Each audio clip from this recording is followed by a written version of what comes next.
Working the night shift sounds peaceful to some. No crowds, fewer responsibilities, and time to yourself. But when the world sleeps, something else awakens. Shadows stretch longer, silence grows heavier, and strange things begin to stir where the light doesn't reach. From empty hallways echoing with footsteps to phone calls coming from places no one should be. These late hours can become a living nightmare. In this video, we dive into 5 bone-chilling true horror stories from people who've worked the night shift and survived. Each tale is filled with unexplainable events, real locations, and first-hand accounts that will make you think twice before clocking in after dark. These aren't ghost stories meant to entertain. They're unsettling reminders that sometimes the scariest things happen when the world is asleep. So grab a blanket, keep the lights on, and whatever you do, don't look behind you. Story 5: The Last Call. Angela was a seasoned 911 dispatcher working in a quiet Arizona town. She'd taken thousands of calls over the years, some tragic, some heroic, but none haunted her like the one she received at 4:03 a.m. on a chilly October night. The phone rang. She answered, voice calm and professional. On the other end was a woman, panicked, screaming, "He's in the house! He's here! Please help!" Angela tried to calm her down, asking for the address. Through sobs and static, the woman gave a street name and number. Angela sent officers immediately, instructing the woman to stay on the line. The woman whispered, "He's at the door, he's watching me." Then the line went dead. Police arrived within 5 minutes. But the house was empty. No signs of forced entry. No woman inside. It was vacant, abandoned for years. Confused, Angela double-checked the caller ID. The number matched the address given. She ran it through the database. It belonged to a woman named Cheryl Myers, murdered in that house exactly 10 years ago, almost to the minute. She had been stabbed to death by a home intruder. The case had gone cold. Angela listened to the call again. The voice matched the original 911 call from the case files a decade earlier. Every word, every scream identical. She dug into the archives and found the original recording. It was the same call played out again. The same address. The same plea. The same moment of silence before the line cut out. Every year since, Angela claimed to receive the same call. Same time, same voice, same words. Each time, police would find the house untouched. One year, a rookie officer decided to wait inside the house at 4:03 a.m. He reported hearing a woman sobbing in the hallway, though he saw no one. Then his radio went dead and he blacked out. When he awoke, his uniform was soaked with cold water, and the words, "Help me," were scratched into the wall beside him. Angela eventually retired, unable to bear the psychological weight of the recurring nightmare. She left behind a copy of the recording and a warning for dispatchers to never trace calls from that number again. But every year someone picks up. And every year, someone hears Cheryl Myers relive her last moments, crying out from a place no voice should still exist. Story number 4: Basement Whispers. Lena, a graduate student majoring in history, took a job organizing archives in her university's library. She was passionate about old documents, lost manuscripts, and unraveling forgotten stories, so the gig was perfect for her. The library's lowest level, 4 floors underground, was where she spent her nights, surrounded by musty boxes, ancient books, and forgotten microfilm.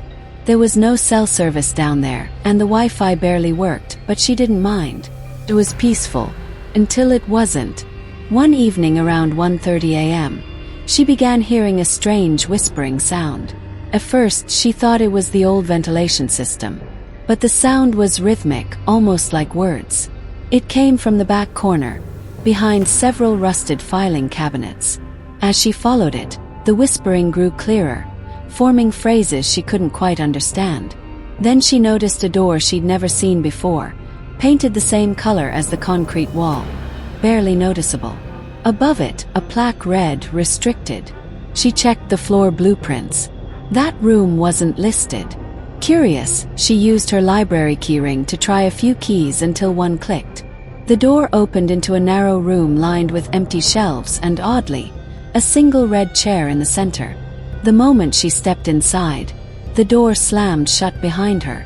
The overhead light went out. Her flashlight flickered and died. She was plunged into pitch darkness. The whispering turned into murmurs, then into several voices at once. They circled around her like a windstorm of secrets. Then she felt something brush against her shoulder. A raspy voice whispered right into her ear. "Read it." When the light suddenly returned, she found a book sitting open on the red chair, even though she hadn't seen it before. Its pages were blank, until words started appearing, one by one. Name, over and over. Lena, Lena, Lena, written in red ink or something like it. She screamed and ran. The door opened easily now, as if it had never locked. When she brought the book upstairs to show the head librarian, it was gone, replaced by an entirely different volume. There was no record of the room existing, and staff claimed there had never been a restricted section on any floor. Lena quit the job immediately. Months later, another student working the same shift reported hearing whispers in the basement. That student disappeared for 3 days before being found, wandering campus, whispering "read it" to anyone who passed. He had no memory of those 3 days, only fragments of a red chair and a book with no title. Story number 3: Security Tape. Thomas, a retired police officer, found a quieter line of work after leaving the force: night security at a shopping mall in a quiet suburb. It was a simple job: walk the halls every hour, monitor the security feed, and fill out incident reports if anything unusual happened. The mall was massive but desolate at night, echoing with the sounds of its own infrastructure: distant creaks, groaning vents, and the hum of fluorescent lights. For months, the job was uneventful. But on a stormy Tuesday night, Thomas noticed something odd.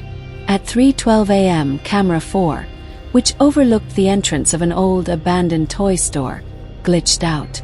This wasn't uncommon, especially during storms, but when the feed returned, there was a child, standing still in the center of the dark store, smiling. Thomas stared, dumbfounded. The store had been closed for years, completely sealed off. No mannequins, no displays, and certainly no children. Thinking it might be a trespasser, he rushed down the hall to investigate. As he approached, the air turned cold and the hallway lights dimmed. When he reached the store's security gate, it was still locked, no sign of forced entry. Inside, the shelves were empty, but the toys, long since boxed away, were now arranged in a perfect circle on the floor. In the middle of them sat a single old-fashioned doll, facing the camera. Thomas reported it to mall management, but when they reviewed the tape, the child wasn't there. Only Thomas, staring into an empty store, visibly shaken. He was starting to believe he imagined it until the next night. Same time, same camera. This time the child moved. Slowly, inching toward the lens with an exaggerated grin, mouth stretching unnaturally wide. The child stopped, stared directly at the feed, then disappeared in a blink, frame by frame. Thomas could see the child getting closer with each flicker of static. And in the final frame, just before the image cut out, the child's eyes turned completely black. Thomas quit the next day. But others who replaced him reported the same thing: toys moving on their own, children's laughter echoing in the halls, and the eerie presence of someone or something watching from Camera 4. Eventually, the mall shut down the toy store section completely. No one walks past it during the night. Some say the child was the victim of an accident long ago, trapped when the store was hastily closed after a fire. Whatever the case, the footage still exists. And though most of it has been erased, one chilling frame remains, showing the child's pale face pressed against the lens, staring straight into your soul. Story number 2: The Man in the Mirror. Jacob was a college student trying to make ends meet by working the night shift at a gas station located just off a quiet highway in rural Nevada. The station was a lonely place after midnight, with customers few and far between and the surrounding roads silent under a moonless sky. His only company was the occasional trucker passing through and the dull buzz of overhead lights. On most nights, Jacob stayed alert by cleaning the aisles and restocking shelves. But one night, just after 2 a.m., something felt off.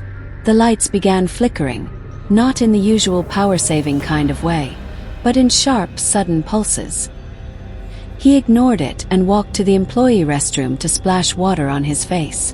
When he entered, the mirror was covered in fog, which was strange because there was no hot water in the building. He wiped it with his sleeve, and that's when he saw it. A tall, pale man standing behind him. Heart pounding, he turned instantly, but the bathroom was empty. He told himself he imagined it, a trick of the light or the fog. But when he looked back at the mirror, the man was still there, unmoving, staring. Jacob staggered back, slammed the bathroom door shut, and ran to the front counter. He pulled up the security feed to review the last few minutes. To his horror, the footage showed him entering the bathroom, and then standing there frozen, not moving, for nearly 9 minutes. He didn't remember any of it. The next night, his manager insisted he continue his shift despite Jacob's unease. Around the same time, the fog returned. But this time, he didn't even remember walking to the bathroom. He just came to, standing in front of the mirror, staring into it, whispering something. On the footage, his lips repeated the words, "He's watching," again and again. He didn't recall saying anything. Jacob quit the next morning, claiming he wasn't safe there anymore. The gas station hired another night clerk. Within days, the new worker reported feeling watched in the bathroom mirror and refused to close the door behind him. Weeks later, the manager installed a new mirror, but it shattered the very first night after being hung. It wasn't dropped or bumped. Footage showed it exploding on its own. The gas station eventually removed the mirror altogether, but strange reports continued. Now no employee will work alone past midnight. And Jacob, to this day, refuses to look into any mirror after sundown. He says that sometimes, even when he's sure he's alone, he sees someone else looking back. Story number 1: The Morgue Caller. It was a quiet Tuesday night when Emily, a nursing student just 3 months into her internship, took her first solo shift at a small rural hospital in Nebraska. The ER was unusually slow, with just a few walk-ins for minor injuries and one elderly patient admitted with chest pain earlier that evening. Emily was stationed at the front desk, managing paperwork and directing calls while the rest of the night staff handled medical cases deeper inside. The fluorescent lights buzzed above her, flickering faintly, and the hum of the vending machines in the hallway was the only real sound in the silence of the early hours. At exactly 2:47 a.m., the hospital phone rang, startling her slightly. She picked up, answering in the usual tone. "Emergency department, how may I direct your call?" There was silence for a few seconds, then a faint whisper. The voice was male, trembling and barely audible. "They forgot me in here," he said. Emily felt a chill crawl up her spine. She asked him to repeat himself, thinking it might have been a confused patient or a prank. "It's cold." "They forgot me in the freezer," the voice repeated. Her eyes darted to the computer, where the call tracing system showed the number. It was listed as coming from the morgue's internal line. A sense of unease wrapped around her as she hung up and immediately called security. 2 guards arrived within minutes and headed to the morgue. The doors were locked, as expected, and only 2 people had the keycards to access them. They opened the heavy door, and a gust of frigid air spilled into the hallway. The room was empty. No bodies were scheduled to arrive until later that morning. The phone inside was unplugged, the cord coiled neatly on the floor. Nothing had been disturbed. Emily double-checked the incoming call log, and there it was again, the call time-stamped at 2:47 a.m., from the disconnected line. She shrugged it off nervously, trying to rationalize it as a glitch in the phone system or some leftover hospital tech error. But her curiosity got the better of her. She accessed the electronic records for the past 12 hours and found something strange. A patient named Jared Ellis had been brought in around 9 p.m. after a fatal car crash and pronounced dead on arrival. His body had been temporarily transferred to the morgue for overnight storage. Emily's blood ran cold. The name haunted her for the rest of the shift. By morning, she was tired and anxious but glad the sun was finally up. She gathered her things, ready to leave when she noticed something new on her desk, right where she'd been sitting the whole night. A small yellow sticky note. Written in crude, almost childlike handwriting were the words, "I'm still cold. J.E."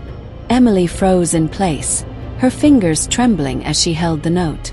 She turned to ask the janitor, who had just started cleaning, if he had seen anyone near her desk. He shook his head. No one had entered the ER lobby since midnight, and the security footage confirmed it. No visitors, no staff, just Emily. Shaken to her core, she handed the note to the hospital supervisor, who dismissed it as a cruel joke, possibly planted by a night nurse trying to scare the newbie. But that didn't explain the call, or how the line rang when the phone was disconnected. Emily never worked another night shift again. She transferred to the day rotation and refused to even walk past the morgue hallway again. To this day, she keeps the sticky note in a sealed envelope, stored away in a box under her bed. She says she can't bring herself to throw it away because every so often, she swears she hears a voice late at night whispering, "I'm still cold," and sometimes, just sometimes, she finds her bedroom is freezing for no reason at all. The night shift can feel like a world of its own, a separate reality where time moves differently and silence becomes deafening. For the people in these stories, their routine jobs turned into waking nightmares. Whispers in basements, haunted mirrors, ghostly phone calls, and things that defy explanation, all serve as eerie reminders that the night hides more than just darkness. Maybe these were coincidences. Maybe tricks of the mind under sleep-deprived hours. Or maybe something else walks beside us when the world sleeps. If you've ever worked the night shift, ask yourself, have you truly been alone? And if not, who or what was there with you? Thanks for watching. If you enjoyed these terrifying tales, don't forget to like, subscribe, and hit the bell icon for more true horror stories every week. And remember, sometimes the scariest part of the night is surviving until morning. Sleep tight.